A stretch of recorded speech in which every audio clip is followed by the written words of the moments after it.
subscribe to our YouTube channel and don't forget to press the bell icon to get all the latest updates.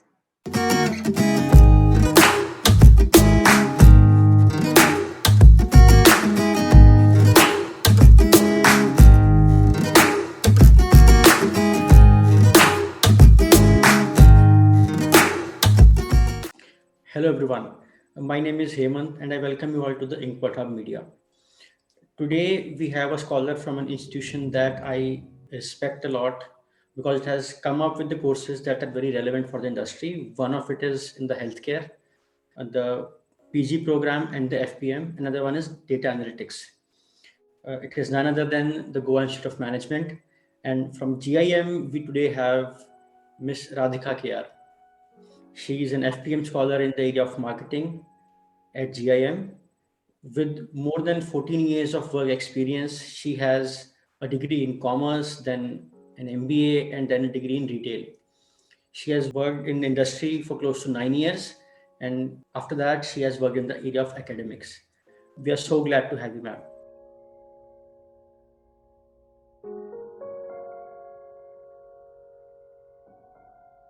Thank you, Mr. Hemant. I'm very privileged to be a part of this. Very privileged to talk about GIM at Inkpothub. Thank you so much. So we are going to deep dive into what got Radhika started, how she keeps on going, and what are the plans for the coming years, and especially the process about the GIM. So if you are interested in GIM, stay tuned. So ma'am, what got you started? I mean, why research is a very arduous career, and after the corporate thing, the teaching thing, what made you choose a PhD as the next step? Academics are always fascinating for me since the beginning of my, maybe at Bangalore University, my commerce graduation, or even my MBA degree at university, VTU University in Belgium. Academics always fascinated and interested me. Somehow, I always felt that industry experience is equally important before I dive into academics. So that's how it was quite planned thing that first I need to have industrial experience and then there's always a red carpet for academics. So what were your family's reaction when you shared that you are going to pursue a full-time PhD or a PhD? There was a lot of support, and that I think for every scholar this applies. A lot of family role is there when it is a PhD program. It's not just like your graduation or a post graduation. You just think, "Arey, aur 4 saal ka hi to program hai." No, it's not that way. A lot of effort goes into a family sacrifice a lot for you. Sometimes it's not just geographically you're staying apart. It's like though you're staying together, maybe like GIM, what it offers, we have a family accommodation and the family stays here. But still, family sacrifice a lot here, maybe with the time part, everything, a lot of sacrifice happens. I mean, there is so much rigorous work going on that sometimes you're not present at the family function, Yes. or you're not able to make the day-to-day thing happen. Exactly. And I have to thank my family for this. Yeah, a lot of support is required. So once you are preparing for FPM, I give a message, prepare your family also for this program. We will bookmark it. I mean, the PhD is a family degree now. I mean, exactly. It's not a scholar's degree only. So, ma'am, what made you choose GIM? Though I had applied for various universities, GIM was my, I think that was the reason why I came here was the rigor what GIM has. Even if you see the accreditation, see for any person to just come to know how the institute works, what's the quality of the institution, accreditation is the first thing. And if you see the profile of GIM, it has national and international accreditation, and this talks about the quality, what happens at GIM. And go through the faculty profile, see the research, what's happening there. Try to find out the research infrastructure, what they have. They have an eye tracking device, and I think it's only 3 or 4 institutes in India have it. This talks about the rigor and the seriousness of the institute in research. So these things really attracted me, and I opted GIM. And if you look at the closer states like Goa, entire Goa, Maharashtra, and Karnataka, GIM by default features in the top 5 B schools Yes, as far as the research exactly. is concerned. Yes, even NIRF ranking, if you talk about, it's in the top 30s. So that's the right choice. And yeah, it's the right choice I have made. And what made you choose marketing? So when I did my bachelor's in commerce, I had opted for marketing as a main stream. It was those days, it was in 2000, early 2000, I finished my graduation. And those days it was a notion like marketing is for guys and HR is for girls, though things are not like that currently. But my days it was. So that time it was a bold decision for me to take up marketing. And if you see my progression, MBA in marketing, my work were related to marketing. So, what comes to your mind when I say GIM FPM experience? 3 words or very concise. The rigor in the program, the expertise of the faculties, the guides, the way they mentor us, the support what they provide, and lastly, the entire research ecosystem. Oh, I mean, that is a short recipe of a good FPM program. Yeah. I mean, yes, the rigor, the faculty support, and the ecosystem. So, most of our aspirants would love to know how to get into GIM or what is the process to get into GIM FPM. So, we will start with that. And so, how was admission process when you applied for GIM? So post my application, when I submitted the application, we were supposed to give a research proposal, which was evaluated, and based on the evaluation, we were shortlisted for the interviews. Okay. So the first point here is you need to have really a good, relevant research proposal, which is quite contemporary in nature. So then comes the interview part. You have a panel which you have to face during the interview. During my time, it was COVID period, so it was online interviews what we had. So the duration of the interview was nearly 50 minutes to 1 hour. So that's the rigor. That, again, everywhere is rigor. The 4 years what we spend here is of rigor. And they ask you in-depth questions. You have to be quite thorough. I don't say 100%. You have to be quite thorough about the research methodologies regarding your research proposals and why you want to inquire into this area. So you have to have clarity for these questions. And then very basic questions on your education, what's your work experience, your area specialization. And it's always good if you have some technical expertise. For example, like if you say, R language or programming or a MUS, a PLS, SEM. So that becomes quite handy for you for your research analysis. And your achievements in academics or even at your work, if you are from a corporate, that helps you. See, your achievements talk about your personality. It shows that you are not a loser. It shows that you get up every time when you fall. So try to put all these minute details during the interview process and try to communicate to them what you are. So what is the one tip there you would like to give the aspiring scholars about how to prepare a research proposal? One, the interview. Second, any 2 tips? Okay, 2 tips. I'll share you mine. Example, maybe you get a tip out of this. My research proposal was on those days. I can say you that for any research scholar, once you start getting in depth into any particular area, things do change. So when I had presented my proposal, it was a blend of my corporate experience, what I had practically, which I had seen some challenges do exist in retail. And I wanted to explore that academically. So that was a very interesting point for the panel. So if I just shared you that my research area is into product returns, so very much in connect with the retail, my expertise. So if you can bring out this, where you really understand the practical challenge by yourself through your experience, and you want to explore it through academics, that part. Unfortunately, if you're not able to do that, you should have a thorough knowledge about that particular area which you are going to propose to the panel. You just cannot come up in it's not a 2 days or 3 days of work. Interesting. 4-5 page ka hi to proposal hai, koi bhi topic le lo, kar lo. It's not that. A lot of effort goes into this. Yeah, so my tip for the researcher is, if you're planning for a FPM, I think you have to start the preparation around 8 months before. Start reading the materials. Slowly you start. Build your literature.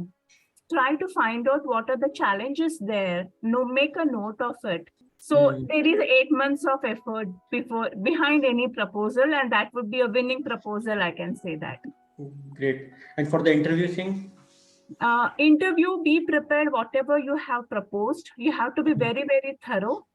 And there can be some twist on methodology. I was grilled a lot on methodology part. So any researcher, I say, if not 100%, at least make sure you are aware of all types of research methodologies. Up to 60%. They may ask you why qualitative, why not quantitative, why not experiment. So you have to have a backup answer for all this. Can the study be substituted with a different methodology? So the pillar here is in the interview to crack your knowledge on methodologies. Second, do you have any extra skill? Like I told you, like AMAS or TLS SCM, some extra skill would really help you out. And yeah, maybe you have not published in a ABDC journal, but at least try to make an effort to write at least for a peered journal, one research paper. It may not be from ABDC. Many colleges also come up with their peer-reviewed journals. So try to publish there at least, so that they understand that you are very serious with publications, with your research part. So this is my tip to them. 8 months preparation, a publication in a peer-reviewed journal, and knowledge on methodologies. This should give you a good lead. One of the scholars we interviewed a lot ago, he was like, he told us that PhD is a preparation for a research career. So you have to grow progressively. It may mean that you go for a peer reviewed, then you go for a blind peer reviewed, then you go for ABDC, aspire for A, but then go for B or C, and then you refine your work and then go for the A thing. I mean, you prepare, it progresses. Yeah. And your thing makes a lot of sense, that 8 months of preparation, and then go and publish, get your hands dirty, and then you go into the journey of rigor. One more thing, and now the campus experience thing. Now before campus experience thing, what are the 2 mistakes that most of the scholars who are either aspiring or either doing the PhD thing must avoid at all costs, as per you? The mistake is they don't understand the value of time. Time just flies. So be prepared. See, I understand that the proposal, what you have given, may not be the final work you will be working with your guide. There may be many changes as you come in. But whatever it is, I prefer that set a timeline as you enter. Have a timeline during your coursework. See, if you have an opportunity that you can choose a guide during your coursework, so that slowly and steadily you are on the track of your final research.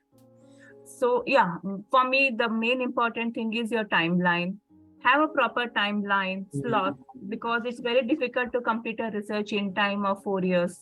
4 years seems to be too long, 48 months, but how it flies. And and one more thing, one more question, that once you submit a paper, there is a very long, mostly there is a long duration review process. Yes. I mean, it goes under the review, either it goes for the desk reject or it goes into the review process, then comes the feedback, you make changes, you send, and then again comes changes, and then it is conditionally accepted and all those things. So how do you keep patience during the whole process? I mean, that's what our scholars would love to know. Patience automatically comes, I feel, because you know the reward. It's a publication. Like as you said, you start with B or A, whatever. So finally, it's a publication. Getting not desks rejected, getting the reviews itself is a positive message for any scholar. So I say that some of them do a mistake that they don't follow the reviewers and they say, no, I'll just submit it to a different journal. Don't do that. Have patience. It may take time, but go according to the reviewer's suggestions and do resubmit. That will be very fruitful. You're also equally learning. So yeah, a lot of patience is required and it automatically. So one of the scholars that we recently interviewed from MDI, he shared that before he sends the paper for the journal, he usually sends it to all his friends, fellow scholars, and makes them review the paper. Okay. So most of the first phase of reviews that a journal would offer, they are sorted out at the very first go, and then he sends it to the publication paper or publication or journal. Very, very nice insight. Similar to this, I have one like we go through a lot of, see, we don't compromise with the reading. When it comes to reading of papers, it's only A star and A. So when you're reading such papers, try to make notes. If I'm working on a quantitative or a PLS paper, so whenever I'm going through that paper, similar papers which have used this technique, I start making notes, the style of how they have written, how they have reported the results.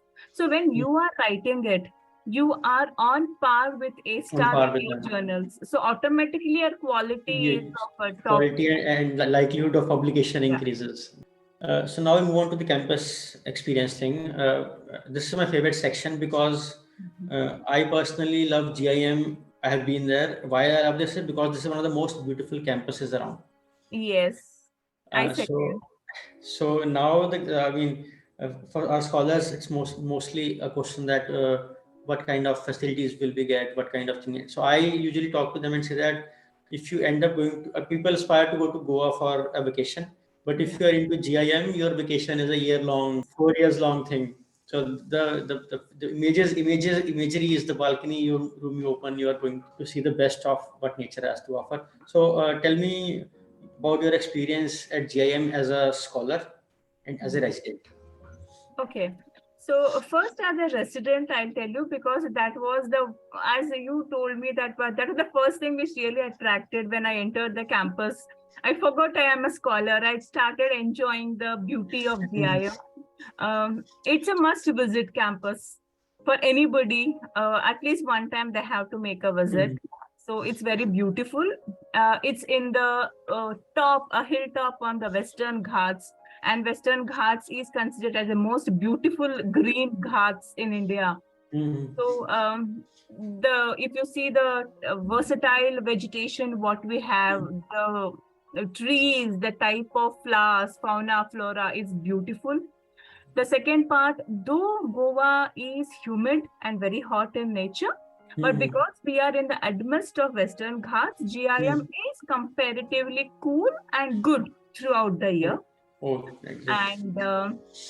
And we also have air-conditioned accommodations and offices. That's I don't need to tell that. It's a world-class infrastructure provided at GIM. And you have very beautiful scenic spots. Like whenever I feel stressed and I want to have a good time, I just go alone, sit there. You have a beautiful sunrise point, sunset points. And it's a beautiful mountain ranges. You just feel like, my friend always quotes me this, Radhika, I feel I'm in Europe. So I don't have to say more than this when somebody is quoting Europe for GIM's beauty. So that's it. Definitely, it's a very soothing experience being on campus. Everybody loves it. And as a research scholar, I can say that this is the ideal environment for any scholar. There's no disturbance. And even the work atmosphere or the culture of GIM is that they don't pressurize you. Never. Nobody is going to ask me, Radhika, where are you? Is it 9 to 5 job? It is not. Nobody is asking you, are you sitting in office? Are you sitting at your home? What you're doing? Have you punched in? No, and absolutely no. It's a beautiful. I can say that we are also have certified as a great place to work. So this is how it is. Now there's no much pressure, but we ourselves are so responsible to our work that we do it with our own interest. Interest. It's not I don't work 8 hours a day. I can say I work more than 8 hours a day. So it's like that. We voluntarily contribute. That is a great cultural green flag for any scholar to go ahead with. And everybody does that. Not only scholars, everybody. This is the culture of GIM. There's no question asked, but you are everybody you feel is a very highly responsible person. So it's like a synergy effect, snowball effect. Snowball effect. How has the GIM FPM coursework has equipped you for the FPM thing? In two ways here again. The first way is building your knowledge. See, though I'm doing in marketing, I need to have knowledge of finance, what goes in there, what goes into general management, what's in human resources. So that way I'm getting equipped with all knowledge, because somehow your research is interconnected and it is not working in watertight compartments. So nowadays it's that way. So I need to link theories from HR, maybe theories from psychology gets into marketing. So I need to know the concepts of HR. So that way I'm building my knowledge base stronger.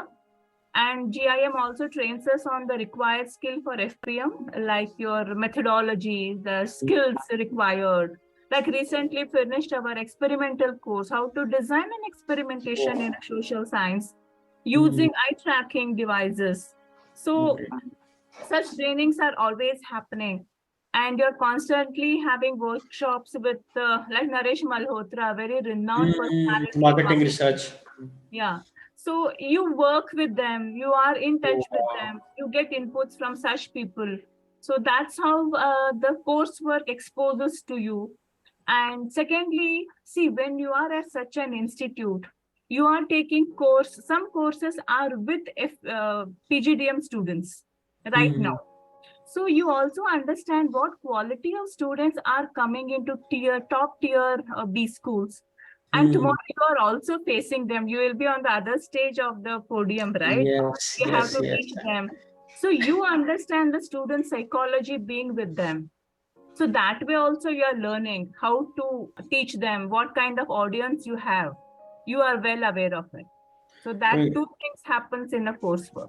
I mean, that is a very cogent insight that you get to teach the finest B school talent right into a coursework. You get to interact with them as a teacher or you as a facilitator, and that prepares you for a teaching career throughout your life. I mean, that's very very fair insight and very. I mean, I have rarely got this insight, but it is so relevant. And you also have workshop for teaching. We are trained for teaching now. So it's a series of workshops by faculties who come and share, and they teach you some techniques how to teach. Usually in most of the university setting, this doesn't happen. But here you are taught, you're trained before you enter the classroom, and you're evaluated on it. So right now we are having series of classes we are taking to PGDM, and your guide, your mentor is evaluating you. So a lot of learning is happening from degree.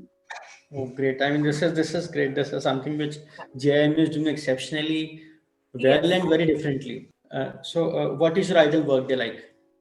See, a lot of, as I told you, the program is a lot of rigor.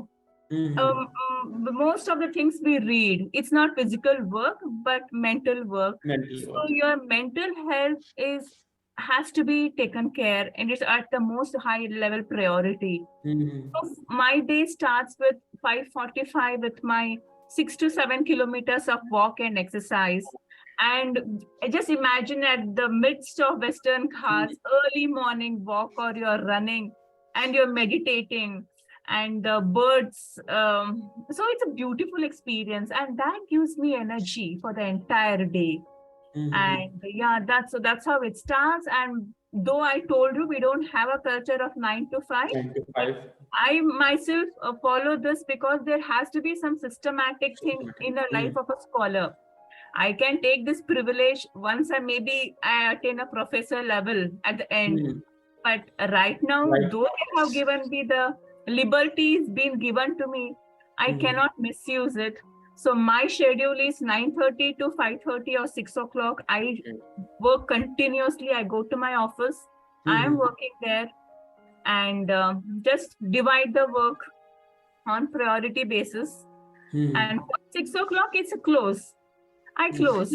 Even my guide tells me that whenever we discuss and have meetings, we schedule our work in 8 hours. We don't exceed 8 hours of schedule. So that's how it is. Research is part of your life. It's not your life.